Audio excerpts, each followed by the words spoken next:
안녕하세요. 여유의 수업입니다.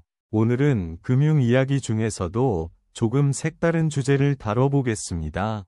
바로 세금과 금융의 관계에 대한 이야기입니다. 세금이라고 하면 다소 무겁게 느껴지실 수도 있습니다. 하지만 오늘은 복잡한 세법이 아니라 개념과 흐름을 중심으로 이야기하겠습니다. 돈을 아는 것은 중요하지만 돈이 나가는 이유를 아는 것도 중요합니다. 그 이유 중 하나가 바로 세금입니다. 세금은 우리 생활과 금융의 거의 모든 부분에 연결되어 있습니다. 수입이 생기면 세금이 붙고 이익이 나면 세금이 따라옵니다. 이처럼 세금은 돈의 그림자처럼 함께 움직입니다. 먼저 세금이 왜 필요한지부터 살펴볼까요? 세금은 나라의 살림살이를 위한 기본 재원입니다.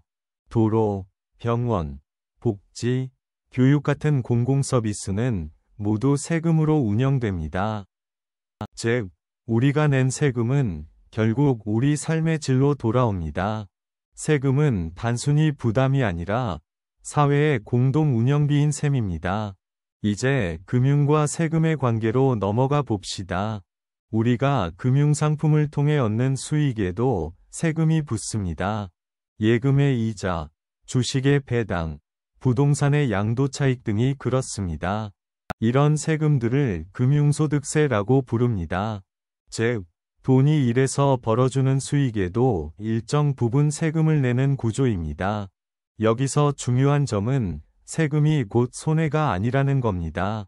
세금은 합리적인 기준 안에서 부과되는 사회의 약속이기 때문입니다. 하지만 그 구조를 모르면 불필요한 손실이 생길 수 있습니다. 그래서 세금 구조를 이해하는 것이 곧 현명한 금융 습관의 시작입니다. 예를 들어볼까요? 어떤 사람은 예금이자에 붙는 세금이 15.4%라는 걸 잘 알고 있습니다. 그래서 세금을 줄일 수 있는 비과세 상품을 활용합니다.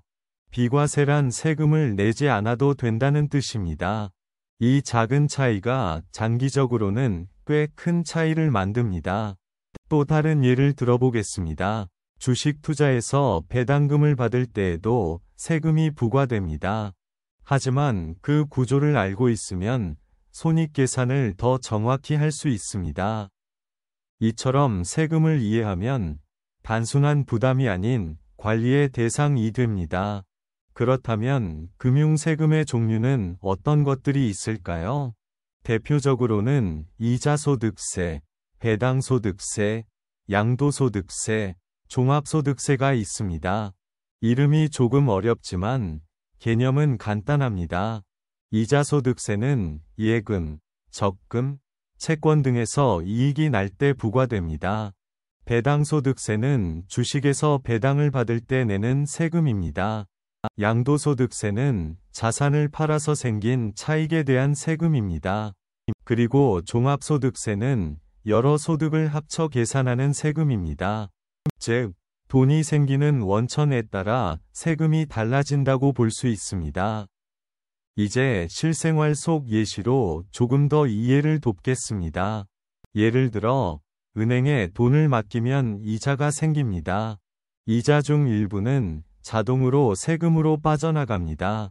따라서 실제 수익은 이자율보다 조금 적게 느껴질 수 있습니다.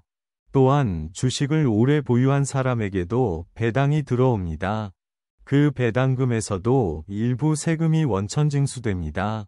이처럼 금융수익은 대부분 자동으로 세금이 처리됩니다. 그래서 우리가 직접 계산하지 않아도 자연스럽게 적용됩니다. 하지만 문제는 모르고 내는 세금입니다. 모르면 줄일 수 있는 혜택도 놓치게 됩니다. 그래서 금융에서는 세금을 이해하는 게 절약의 첫걸음이 됩니다. 그럼 세금을 합리적으로 관리하려면 어떻게 해야 할까요?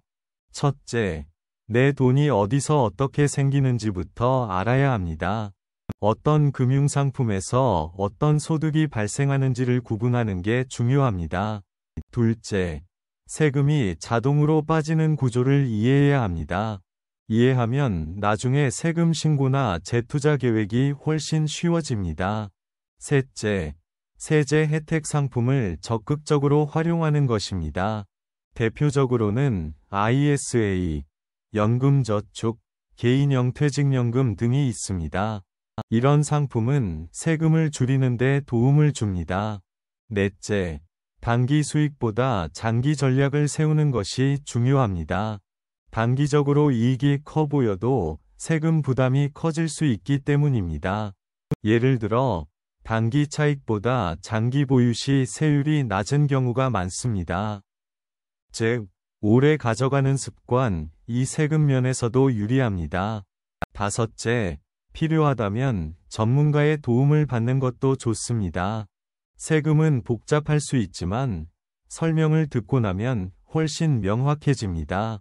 특히 연말정산이나 종합소득 신고 시 도움이 됩니다.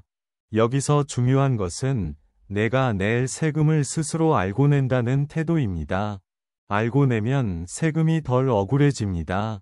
세금은 결국 내가 사는 사회의 유지비이기 때문입니다.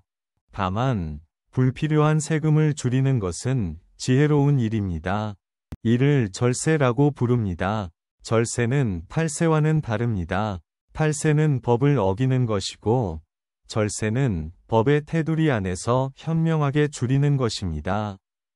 예를 들어 비과세 혜택을 주는 금융상품에 가입하는 것도 절세입니다. 또한 연금상품처럼 세액공제 혜택이 있는 상품도 절세의 한 방법입니다. 이런 작은 선택들이 모여 경제적 여유를 만들어줍니다. 즉, 절세는 단순히 돈을 아끼는 기술이 아니라 습관입니다. 매번의 금융 결정을 조금 더 현명하게 만드는 사고방식이죠. 이제 세금에 대한 관점을 조금 바꿔볼까요? 세금은 내 돈을 줄이는 존재가 아니라 내 삶을 구성하는 요소입니다. 세금이 있다는 건 소득이 있다는 뜻입니다. 즉, 세금은 성장의 징표이기도 합니다. 다만 그 성장을 유지하기 위해선 세금의 흐름을 이해해야 합니다.